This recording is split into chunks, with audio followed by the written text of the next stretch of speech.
Assalamualaikum warahmatullahi wabarakatuh. Salah satu calon pemimpin Jawa Barat yang menarik adalah sosok Kang Deddy Mulyadi. Bukan karena hasil surveinya menunjukkan Kang Deddy paling unggul, tapi saya melihat program-program pembangunannya yang ditawarkan. Dari keempat calon pemimpin di Jawa Barat ini, saya melihat programnya Kang Deddy Mulyadi ini paling membumi, istilahnya paling membumi. Kenapa? Ini sering diungkapkan baik dalam wawancara televisi maupun debat-debat kemarin yang sudah dilangsungkan. Saya tidak perlu menayangkan kembali videonya, kayak ini hanya review saja. Itu Kang Deddy selalu menekankan pentingnya itu kan pembangunan berbasis kebudayaan lokal. Ya memang kita tahu Kang Deddy Mulyadi ini seorang tokoh budayawan, seorang politisi juga, dan seorang aktivis lingkungan. Jadi cukup lengkap.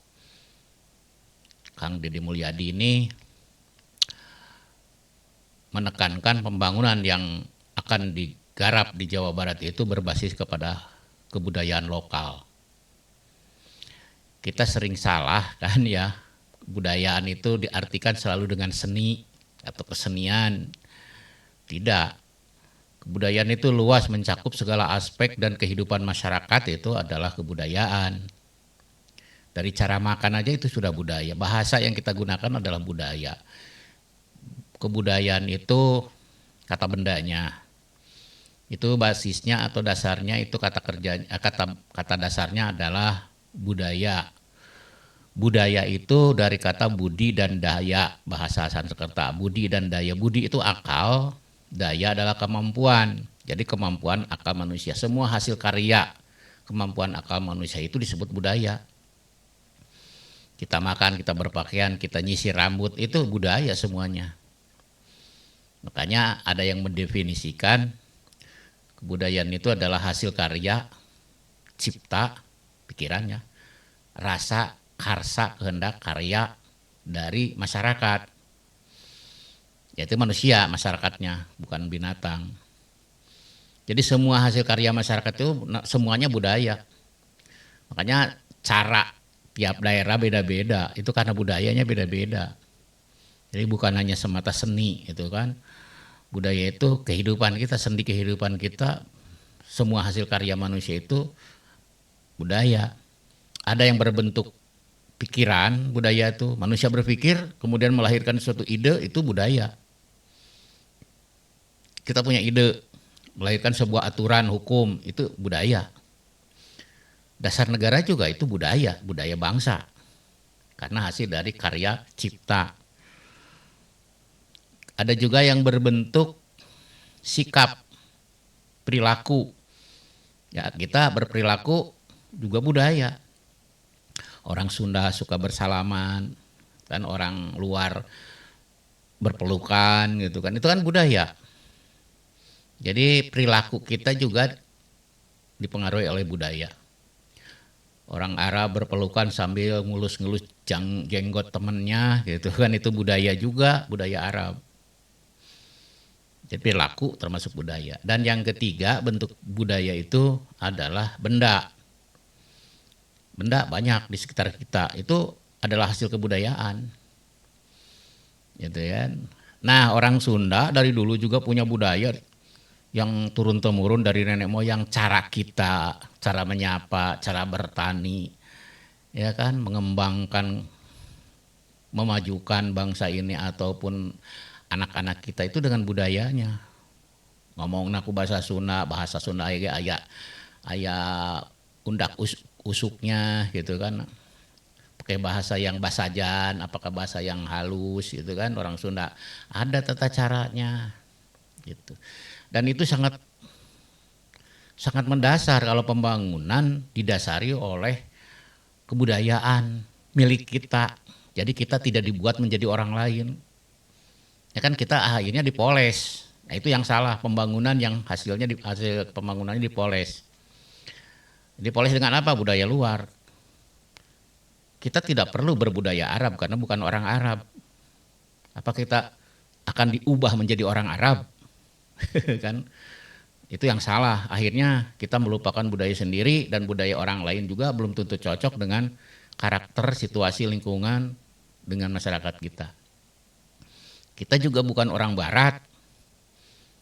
Maka kita budaya tidak perlu kita diubah menjadi orang barat, gitu kan, gaya dan segala macamnya. Ya jadi orang Sunda lah, gitu kan, cara membangunnya. Mungkin masih abstrak, ya kan. Makanya jangan terlalu anti dengan budaya. Kan ada orang yang anti dengan budaya. Bahkan dibentur-benturkan dengan agama. Ini ngaco ini. Budaya juga ada yang positifnya bagus. Budaya itu kan hasil karya. Gitu kan. Kalau yang jeleknya itu hanya istilahnya kebudayaan yang terpengaruh sebenarnya oleh dunia luar. Terpengaruh oleh dunia luar atau dunia yang tadinya oleh nafsu gitu kan, terpengaruh oleh nafsu. Ada memang budaya yang tidak baik. Kan budaya Arab juga banyak yang tidak baik. Kadang-kadang kita selalu mengatakan budaya asing lebih baik. Budaya barat hebat, modern, budaya Arab, Islami. Nah itu kan cara pandang yang keliru. Karena budaya kita sendiri adalah budaya yang agung. Ya kan? Dari dulu kan kita hidup dengan damai gitu kan. Itu menunjukkan budaya kita yang baik. Itu yang disebut dengan membumi. Jangan sampai kita dibuat seperti orang lain atau seolah-olah menjadi orang lain. Maka kita akan gampang melupakannya. Jadi bukan diri sebagai diri kita. Jadi bukan budaya itu misalnya makan sederhana seadanya, itu kan budaya yang sangat bagus. Ya kan? Bungkusnya dengan daun, tidak menggunakan bahan-bahan kimiawi, tapi langsung dari alam. Makanya nanam orang tua dulu itu bumbu-bumbu masak dulu itu nggak pakai penggurih dari toko tapi enak. Kenapa? Karena ada bahan-bahan yang diperoleh dari alam. Coba aja misalnya masak diperbanyak kemiri tanpa harus micin juga enak. Ya kan, karena sudah mengandung gurih, gurihnya alami, menyehatkan. Nah itu kan budaya juga yang harus dipertahankan. Ya kan, jangan harus makanan harus seperti instan dari barat atau kurma dari Arab. Bukan budaya kita sebenarnya. Dan banyak lagi cara bertani juga dengan cara-cara budaya di tanah Sunda gitu. Nah itu yang menariknya Kang Deddy itu benar-benar konsen kepada budaya. Dan budaya tidak bertentangan dengan agama. Bahkan mendukung agama, mendukung politik dan sebagainya. Itu ya kadang-kadang kita kan dibentur-benturkan oleh yang mengaku orang ahli gitu kan. Politik dengan agama jangan dipisahkan. Ya enggak lah, itu kan kehidupan kita ini ada unsur politiknya, ada unsur ekonominya, ada unsur budayanya, ada unsur agamanya. Itu kan unsur di dalam masyarakat, gimana dipisahkan, nggak mungkin.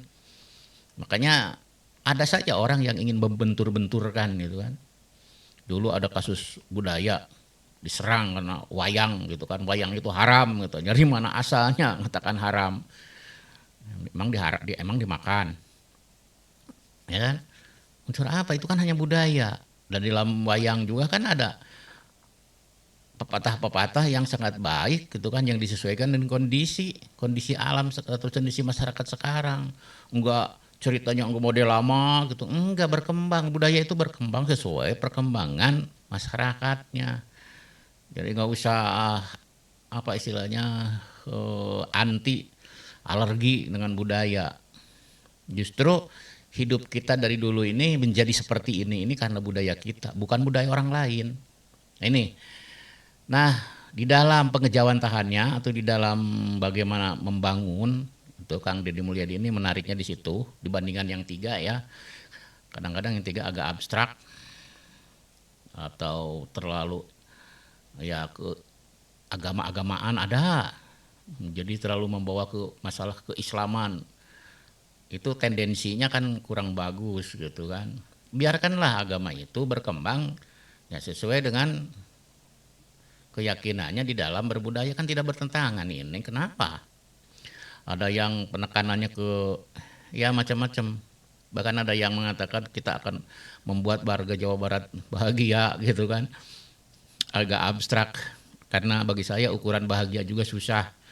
Yang disebut bahagia itu kayak gimana gitu. Apakah orang yang senyum-senyum gitu kan atau senyum sendiri barangkali yang bahagia.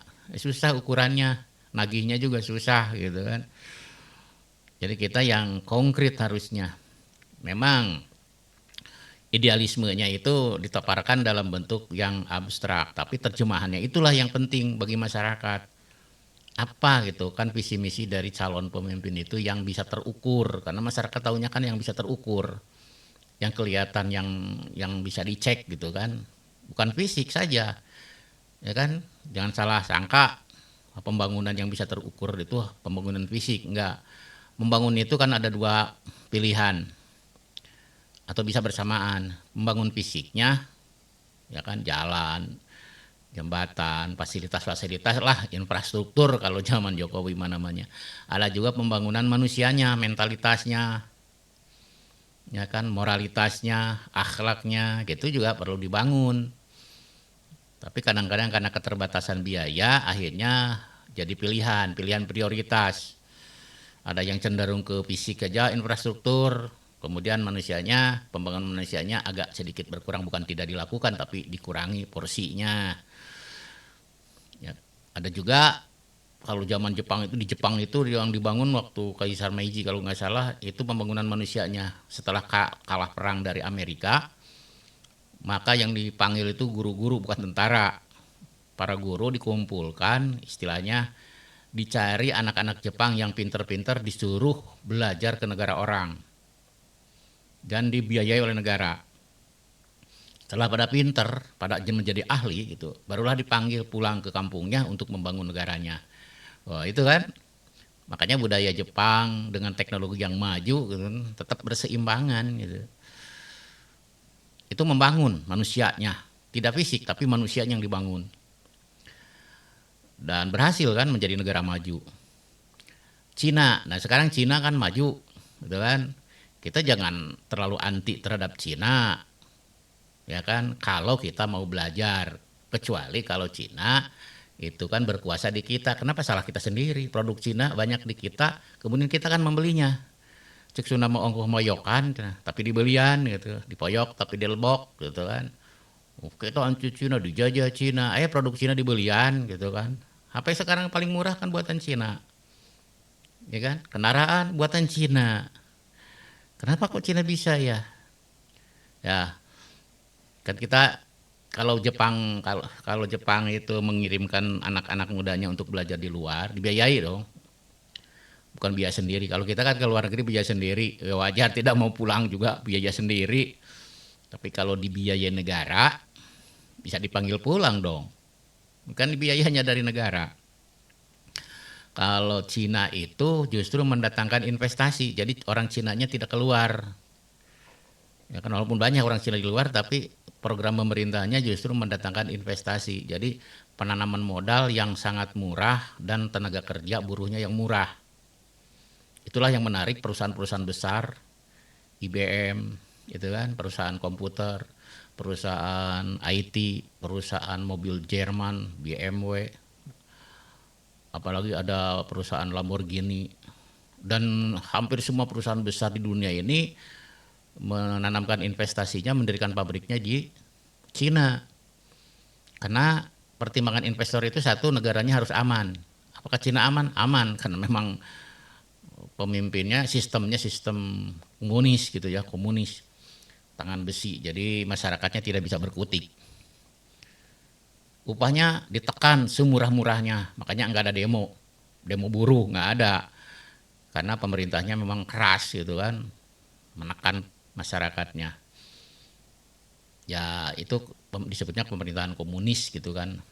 Ya, komunis juga tidak begitu sih sebenarnya, itu hanya pemerintahan yang otoriter aja sebenarnya, atau ya keras aja sifatnya. Kalau di Indonesia kan sekarang udah lewat, harusnya di zaman Orde Baru itu kan Pak Harto itu sangat keras dan orang bilang tangan besi. maka buruh pun pada saat itu dibiayai dengan murah. Nah itu investor pasti suka gitu kan. Cuma sayang tidak dimanfaatkan untuk mempelajari teknologi asingnya. Kalau Cina tidak begitu, datangkan investasi, tekan harga upah buruhnya semurah-murahnya, walaupun sengsara rakyatnya, sengsara loh warga warga Cina itu, karena jadi buruh juga harganya murah. Tapi di balik itu dia belajar, dipelajari bagaimana itu kan inti dari industri itu. Nah, makanya di 5 tahun 10 tahun ke belakang itu Cina terkenal dengan penciplakan. Buatan Cina itu banyak yang tidak ori gitu kan, KW gitu kan. Nah, kalau sekarang kan banyak gitu kan. Tapi dulu kan yang namanya buatan Jerman itu dibuatnya di Cina yang asli. Jadi walaupun ada made in Cina itu asli buatan Jerman, buatan Amerika, buatan itu asli, buatan Jepang dan lain sebagainya. Itu asli buatan mereka, cuma pabriknya di Cina gitu kan. Nah, setelah sekian lama 10-20 tahun orang Cina itu mulai membuat duplikatnya gitu. Duplikatnya. Memang dilarang oleh peraturan perdagangan dunia gitu kan. Tapi kan hanya sekedar ya, pernah ada perusahaan mobil yang mengklaim atau menuntut pembuat mobil apa itu waktu itu kalau nggak salah meniru Lamborghini. Tapi kan berbagai alasan bahwa itu hanya hobi gitu kan, hanya menciptakan satu bukan untuk dijual. Akhirnya kan gimana kelanjutannya saya kurang memperhatikan. Tapi dari situ kan bisa kreasi lagi. Kalau intinya sudah dapat, bisa bikin mobil sendiri. Beda dengan Indonesia. Di Indonesia pabriknya mobil Jepang juga banyak di Karawang, di Bekasi. Tapi kalau mesinnya mah tetap aja buatan Jepang. Kita belum bisa bikin mesinnya. Kalau karoseri mah banyak di Indonesia industri karoseri. Kenapa bikin mesinnya nggak bisa? Gitu kan. Nanti mobil listrik juga mungkin mesinnya buatan luar juga. Ya kan? Jadi kita hanya jadi buruh kecil-kecilnya saja, tapi tidak menguasai teknologinya. Nah kita harus belajar dari Cina itu begitu caranya. Kita kalau investasi didatangkan ke kita, maka kita harus bukan jadi pegawai saja, tetapi harus menyerap teknologinya sebisa mungkin seperti Cina gitu kan. Enggak semua jelek kan tentang Cina itu, ada cara belajarnya. Atau cara Jepang dikirimkan keluar, mana biayanya paling murah. Kalau Cina mengambil yang paling untung, rakyatnya bisa cerdas, bisa belajar, kemudian lapangan kerja bisa banyak. Cuma syaratnya berat bagi Indonesia. Apa? Politik harus tenang. Karena investasi itu bukan 5 tahunan, 30 tahun gitu kan. Atau paling cepat 20 tahun perjanjiannya. Kalau politik gonjang-ganjing mereka kabur, nggak mau nanamnya lagi. Makanya perusahaan-perusahaan banyak yang lari dari Indonesia itu karena situasi politik yang tidak aman, tidak tentram, banyak huru-hara. Gitu kan. Atau kemudian lagi upah harus rendah. Kalau upah mahal, upah buruh gitu kan, mereka nggak mau karena untungnya sedikit. Gitu. Akan berat bagi Indonesia sekarang seperti itu. Mendatangkan investasi seperti yang Cina udah kedahuluan oleh Cina. Ya kan, kalau Cina mah memang negaranya begitulah. Kalau orang apa ya, bagi kita melihatnya terlalu kejam gitu kan.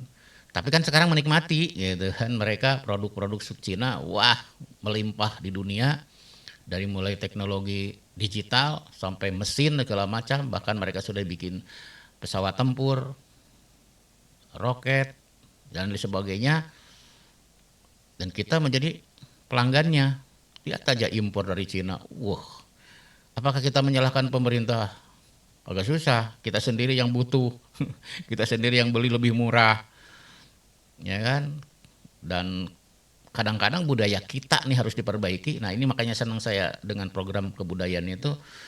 Budaya kita harus diubah dari mencintai produk luar menjadi produk dalam. Sementara kebiasaan kita, merek-merek lokal itu nggak disukai. Coba saja baju atau pakaian. merek Levi's gitu kan, Crocodile atau apalah, disenangi tuh produk luar soalnya. Sampai-sampai pabrik di Indonesia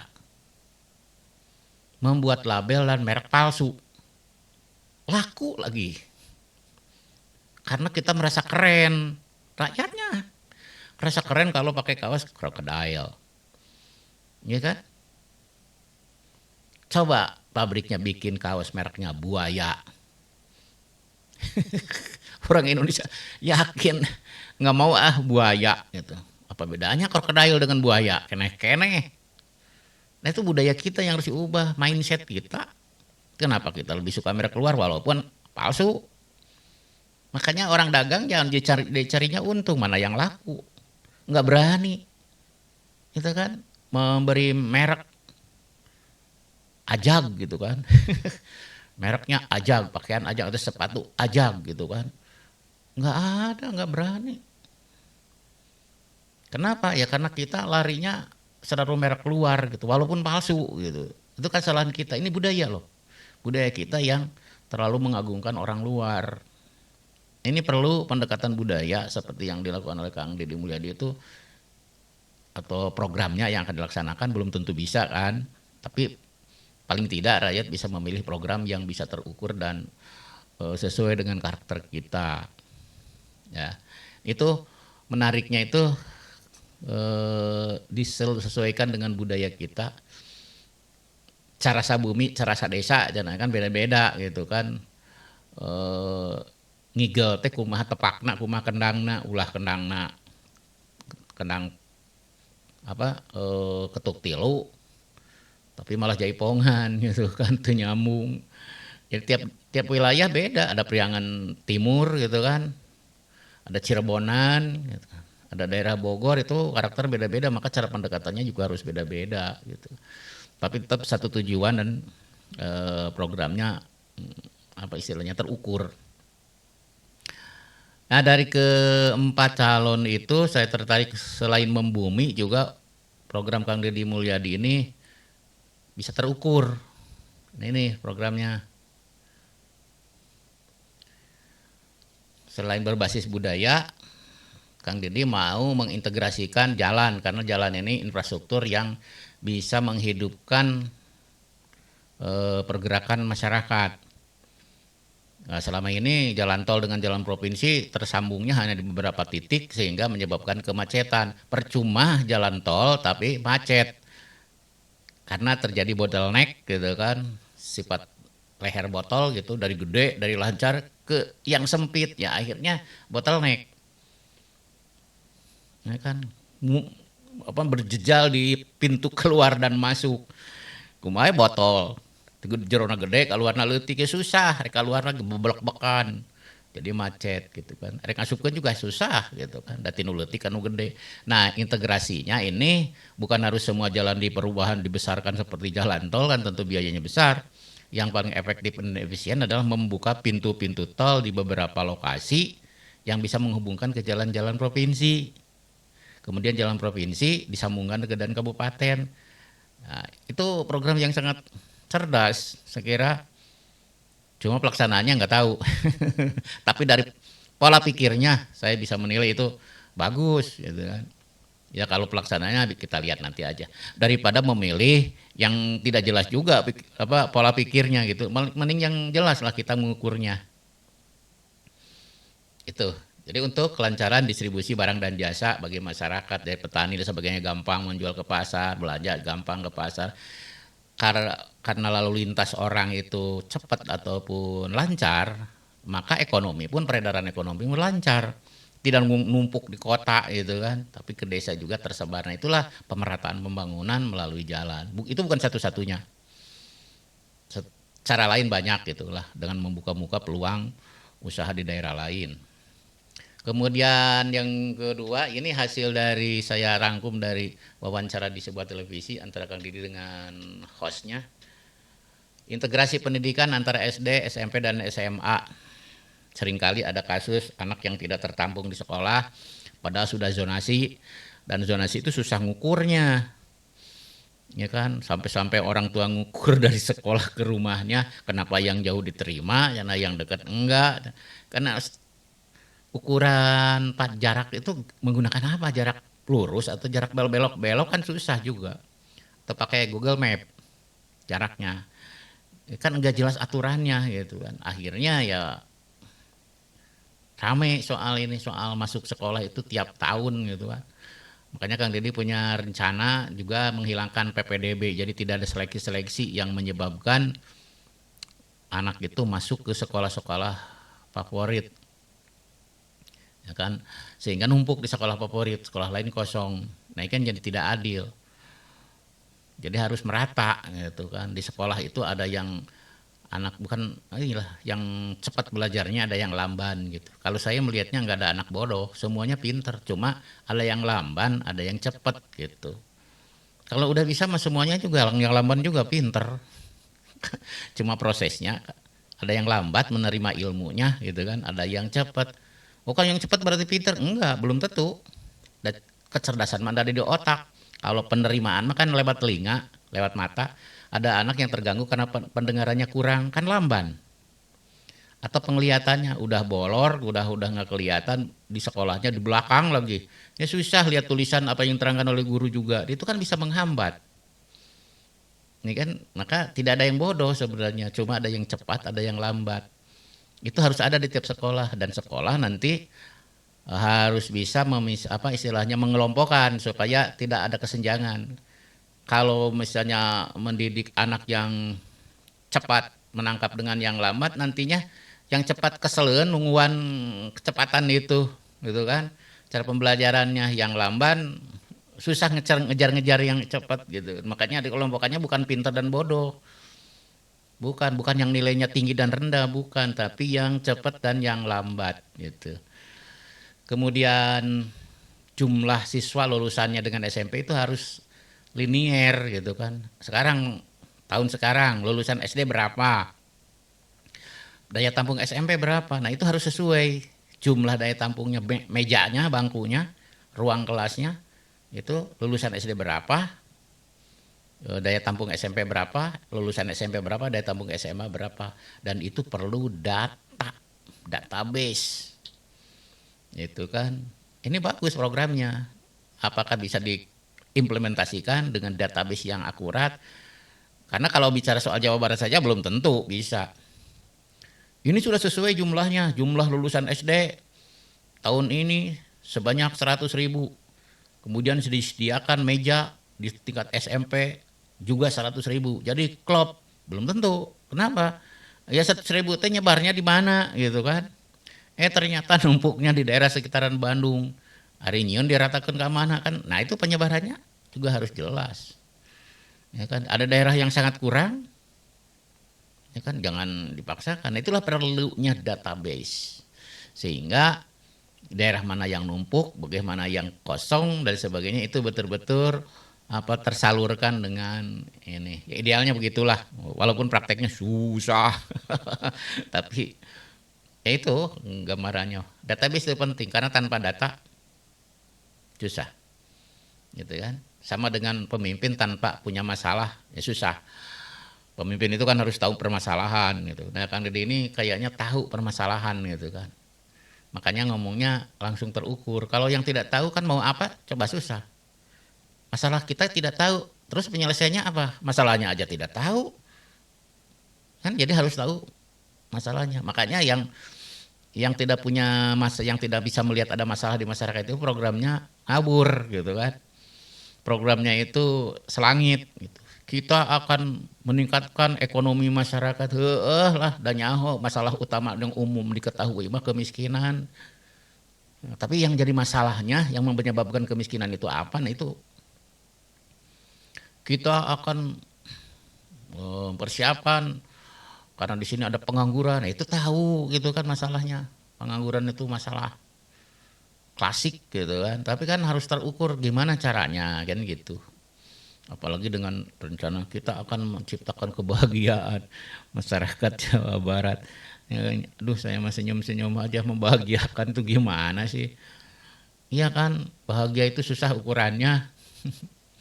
Oke, kita kembali ke ini program. Yang ketiga, karena meningkatkan kapasitas dan kualifikasi rumah sakit.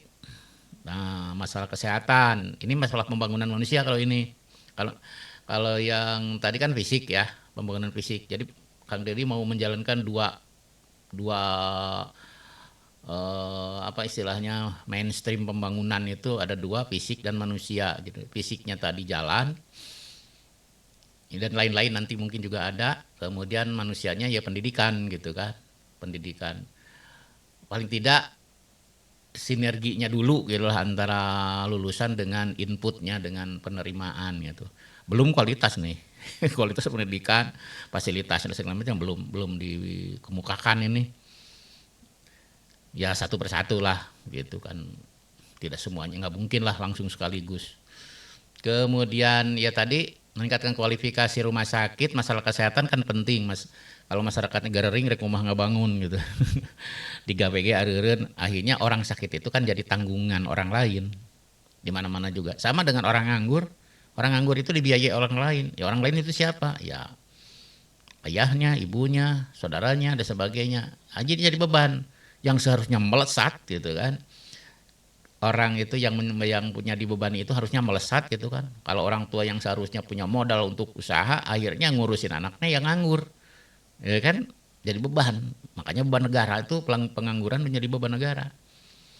Kalau bangsa mau hebat mah sebenarnya semua orang harus bekerja, ya kan? Harus bekerja, harus berjuang, berjuang, berjuang sekuat tenaga.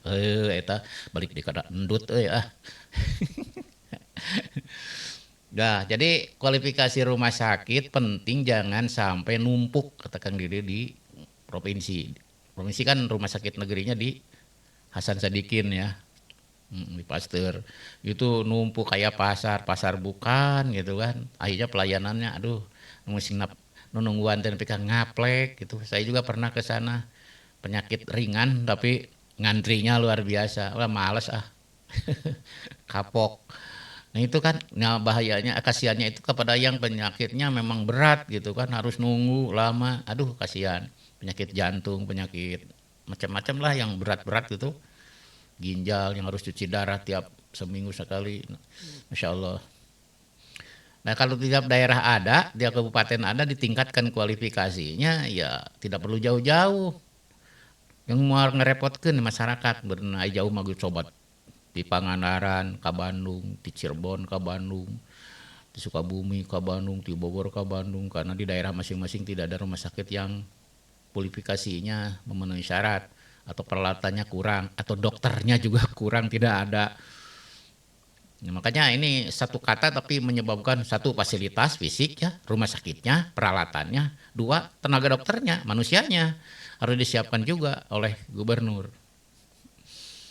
Kan gampang ya mengukurnya gitu kan kalau begitu. Daripada ngomongin yang muluk-muluk yang jelas-jelas perubahan, perubahan dan kumaha. Nah ini kan perubahan. Walaupun ini yang sudah punya program saja belum tentu bisa melaksanakannya karena rintangan dan tantangannya besar. Modalnya, potensinya juga besar gitu. Tapi paling tidak langkah itu bisa terlaksana atau terukur gitu. Ini pentingnya bagi kita masyarakat, pemimpin itu yang harus terukur programnya, bisa dilihat, bisa nanti bisa di ini, bisa dicek gitu kan. Kalau nanti masih ada orang yang berobat numpuk di misalnya di Rumah Sakit Hasan Sadikin dari seluruh daerah, berarti pembangunan kualifikasi rumah sakit di daerah tidak berhasil. Kan gampang kita ngukurnya daripada menciptakan kita akan mengubah masyarakat menjadi tuan rumah di negerinya sendiri. Pret lah. Tepuguh gitu kan. Ngukur lagi kumaha gitu, susah. Nah itu makanya menarik, tetap kritis kita, jangan karena suka misalnya orang dengan Kang Deddy Mulyadi kemudian kita menjadi tidak care gitu, tidak peduli ya terserah kalau udah kepilih mah, enggak, tetap adalah tuntutan kita karena kita yang milih, kita yang membiayai uang rakyat. Nah, kita memilih yang terbaik ya kan, yang tercerdas dan terukur tadi gitu kan. Kemudian mengintegrasikan pertanian. Nah, dari hulu sampai hilir gitu kan ya. Ini masalah di Indonesia di mana pertanian makin berkurang. Padahal negara kita negara agraris. Ya minimal di Jawa Barat aja dulu lah. Kang Deddy ini sudah punya rencana sangat bagus untuk mengintegrasikan pertanian kan terukur tujuh. Ini juga terukur lagi. Keren bener. Walaupun pelaksananya belum tentu tetap gitu kan. Mudah-mudahan dengan terungkap seperti ini kita bisa mengingatkan suatu saat gitu. Pak, dulu Bapak begini punya rencananya, gitu kan. Coba kalau yang pemimpinnya tidak punya program jelas, ngomongnya kumaha, gimana coba Pak, dulu janji mau membahagiakan rakyat, susah kan jawaban anak gue. Tapi kalau ini kan gampang, integrasikan, misalnya irigasi primer, nyambung ke irigasi sekunder, nyambung ke irigasi tersier. Kalau daerah-daerah yang sudah punya bendungan seperti Jatiluhur sudah terbentuk sebenarnya sambung menyambung menjadi satu. Jadi tinu gede heula susukan badag terus kan karena solokan uletik, tapi kan kena kamalir uletikna gitu kan nyambung gitu kan. Terus tindak sistemnya, sistem pembagiannya gimana gitu kan. Belajarlah dari Bali di sistem subak kan bagus ya. Terkenal itu. Bisa saja kita belajar dari sistem perairan di subak di Bali gitu kan. Itu keren itu, ya kan? Pelaksanaannya gimana? Karena tidak semuanya punya bendungan yang irigasi gitu kan. Paling-paling dari sebuah mata air disalurkan lewat sungai. Nah, sungai inilah yang kadang-kadang tidak terawat, tidak terukur dan sebagainya. Gitu. Kemudian lemes ngeliwatan kota mah, waduh, di Indonesia mah susukan temani juga, nah, butak. Dan rakyatnya juga kadang-kadang kesadaran tentang lingkungan jadi nyambung nanti ke kesadaran lingkungan kan jadi kan penggerak lingkungan buang sampah sembarangan segala macam itu harus dikelola bukan hanya airnya sungai dan ininya tapi air itu kan harus lancar gimana bisa lancar airnya ke pertanian ya kan ke perikanan kalau numpuk sampah malah padinya ikut terkontaminasi oleh zat-zat berbahaya. Saya menemukan karena airnya kental hitam penuh dengan oli nggak tahu apa tuh maka si padinya buahnya juga agak kehitam-hitaman dimakan oleh kita kumah datang penyakit itu nuli dahar lagi yang dimakan oleh kita udah mengandung merkuri logam berat timbal dan segala macam itu kan berbahaya bagi kesehatan makanya harus disucikan gitu kan dibersihkan lah istilahnya sungai itu dikembalikan ke khitohnya ke yang aslinya sungai di mana ada habitatnya ikan enak mencoba mancing disusukan saya dengan lauk oge kita bukan butuh ikannya butuh kehidupan dari sungai gitu kan paling lamun mancing teh menang sapatu butut menang kasur mun mancing disusukan teh nama kitu geuningan menang kolor gitu kan aduh gitu teh kumaha mancing teh maksudnya mancing lauk gitu tapi menang malah barang-barang rongsokan ya karena tidak sehat sungainya. Nah ini perlu kesadaran yang terus menerus tidak cukup. Misalnya kepemimpinan 5 tahun nggak bisa cukup. Tapi harus diawasi oleh bersama oleh seluruh rakyat kan begitu. Nah mudah-mudahan Kang Deddy bisa menggerakkan seluruh kekuatan aparatur pemerintahannya untuk menyadarkan semua hal yang berkaitan dengan ini. Karena walaupun idealnya gitu kan pertanian kelihatannya ideal bagus gitu sebagainya tapi kalau sikap masyarakatnya tidak peduli ya tetap aja makanya ini pembangunan manusianya juga berkaitan walaupun ini fisik integrasi itu irigasi itu kan fisik nyen saluran susukan lah nyen saluran air gitu kan itu fisik tapi harus dibarengi juga dengan pembangunan manusianya kesadaran manusia akan pentingnya lingkungan percuma ada sungai gede bagus rapi ditembok segala macam tapi masyarakatnya terpeduli nggak ada artinya gitu sehingga nanti bisa menimbulkan yang poin-poinnya minat masyarakat terhadap pertanian gitu kan kelompok milenial seneng gitu kan karena menjanjikan gitu kan bagi masyarakat yang suka pertanian pun sekarang lari ke pabrik kenapa karena pertanian tidak terlalu menjanjikan tapi kalau dengan daya kreativitas kelompok milenial sekarang saya lihat di daerah lain itu pertanian maju di Jawa Barat kan eker gitu bahasa Sunda teh daerah subur teh beak perumahan gitu kan rata-rata dijadikan industri pabrik perumahan akhirnya daerah subur hilang tinggal daerah gersangnya yang tidak bisa ditanami apa-apa yang tersisa Nah itu kumah kekurangan makan, kita mau menyalahkan lagi, ya kan pemerintah, wah barang mahal, udah harum banyak mahalnya. Iya kita sendiri kan tidak mengelola dengan baik gitu kan. Nah itulah perlu sinergi, bukan hanya eh, di dalam pemerintahannya, tetapi juga sinergi dengan masyarakatnya. Ini berat sekali sebenarnya pembangunan itu, karena yang prinsipnya kalau pembangunan itu kan kata dasarnya bangun, yang bangun itu manusia. Jadi lamun nyen gedung nyen jalan mah bukan pembangunan itu mah. Bangun dalam arti matematik itu mah berarti bentuk gitu mah. Bangun segitiga gitu kan, dalam matematika kan ada trigonometri, bangun gitu kan. Bentuk itu mah bukan pembangunan dalam arti sesungguhnya. Pembangunan itu kata dasar bangun. Bangun itu kata kerja bukan kata benda. Bangun itu apa? Bangkit, bukan. Berdiri, bukan. Kan sekarang diartikan bangun itu berdiri. Ah ya jalan menumpang tapi berdiri tapi belum bangun, ada ngalinur gitu kan. Tapi kalau yang namanya bangun itu melek, sadar gitu kan. Nah, membangun itu menyadarkan masyarakat.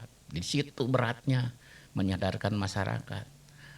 Sehingga masyarakat bangun dari tidurnya itu, oh iya penting ini, sampah berserakan itu tidak baik untuk lingkungan, untuk pertanian juga jelek. Dan kita harus punya pekerjaan yang, aduh, telepon tadi sadawai deh.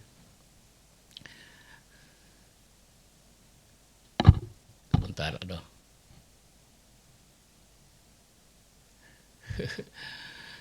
Ya, barangkali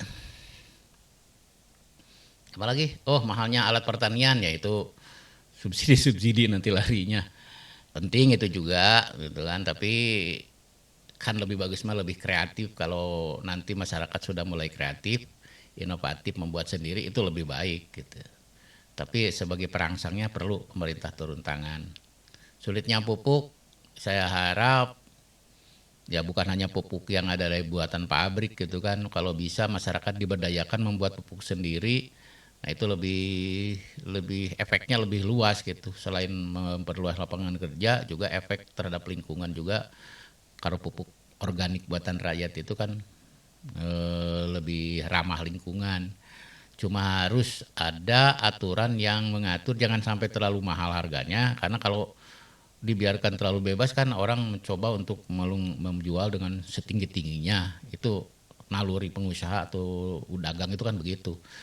Jadi harus ada regulasi bagaimana mengaturnya. Gitu kan. Tapi untuk sementara mungkin ya pupuk-pupuk buatan pabrik dulu aja. Tapi kalau mau membiasakan mengembalikan budaya seperti keinginan Kang Deddy Mulyadi, ya harus membebaskan diri dari pupuk itu. Kalau paling tidak lah hanya untuk membantu lah. Misalnya kita pakai pupuk tapi hanya untuk membantu, seperti masakan sebenarnya sudah enak tapi supaya sedikit membantu, jangan terlalu banyak micinnya. Hanya ya sedikit aja biar ada rasa aja, nambah kuat gitu kan. Jangan terlalu banyak, ini modern, masak sasenok micinnya. Jadi tidak bagus untuk kesehatan. Nah, sebaiknya paling ideal adalah menggunakan yang organik, yang asli gitu. Susah ya pasti. Tapi paling tidak inilah program yang saya tangkap dari Kang Deddy Mulyadi, satu calon yang menurut saya paling terukur, paling membumi, paling rasional dan realistis. Pelaksanaannya kita tunggu nanti. Tapi paling tidak kita kalau memberi kesempatan itu kan kepada orang yang ya jelas gitu kan akan melakukan apa, jangan memberi kesempatan kepada orang yang untuk melangkah saja tidak jelas. Ya gimana coba, gimana Anda mau melangkah yang nggak tahu gitu kan, ya susah. Mendingan melihat orang yang jelas langkahnya mau apa. Nah itu penting. Yang sudah jelas langkahnya aja belum tentu bisa melaksanakan, apalagi yang tidak jelas gitu kan. Jangan melihat-lihat lagi, kan kadang ada saya nerima dalam grup-grup gitu WA. Ini calon ini bagus katanya, hafal Al-Quran gitu kan. Nah hubungannya hafal Al-Quran dengan kepemimpinan, emangnya imam masjid. Kalau syarat imam masjid iya harus fasih gitu kan, harus hafal bacaannya gitu kan. Ini imam masyarakat ini sangat heterogen. Jadi yang lebih menekankan adalah kemampuan manajerial mengelola pemerintahan, bukan unsur pribadi. Memang unsur pribadi penting, kejujuran gitu, tidak terkena kasus hukum gitu kan, itu penting, ya kan. Tapi ada yang lebih pentingnya kalau jadi pemimpin masyarakat itu adalah bagaimana berguna dan punya program, bukan bukan untuk dirinya sendiri. Orang hafal itu Quran itu bagus, tapi kan untuk dirinya itu mah. Emang membangun masyarakat dengan hafalan gitu. Susah saya menerima logikanya. Dengan hafal Quran kemudian membangun. Gimana coba? Yang penting kan program kerjanya. Kalau hafal ya bagus gitu kan. Keren itu. Tapi kalau tidak punya program nyata ya percuma saja gitu. Mendingan pilih yang jujur, yang baik, yang amanah gitu kan, dengan program kerja yang terukur. Kurang lebih seperti itu. Terima kasih. Wassalamualaikum warahmatullahi wabarakatuh.